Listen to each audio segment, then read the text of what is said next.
સ્થાનિકો પણ જ્યારે કામ ચાલતું હતું અહીંયા હેરાન પરેશાન થઈ રહ્યા હતા તો સ્થાનિકો અને અમારા દ્વારા પણ રજૂઆત કરવામાં આવી હતી કે આ જગ્યાએ વરસાદી પાણી નથી ભરાતું અને આજુબાજુના વિસ્તારમાં છે ત્યાં ભરાય છે, પણ આ રોડ પર કોઈ દિવસ વરસાદી પાણી ભરાયું નથી.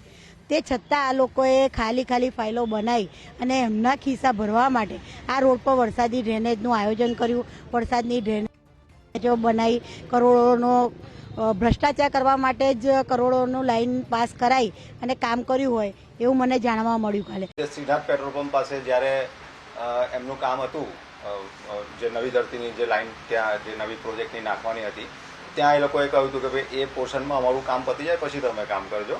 એટલે એ પણ એમનું રિસ્ટોરેશન ને બધું કામગીરી પૂરી થઈ ગયા પછી ત્યાં આપણે કામગીરી કરી. એટલે સંકલન અમારું હોય છે અંદર, પણ આ કંઈક પર્ટિક્યુલર કદાચ ઇમરજન્સી વર્ક હોઈ શકે પાણી પુરવઠા ડિપાર્ટમેન્ટ તરફથી, તો એના માટે અમને કોઈ જાણકારી નથી આપેલી, નહીં તો અમે એ પણ પોર્શન પણ બાકી રાખ્યું.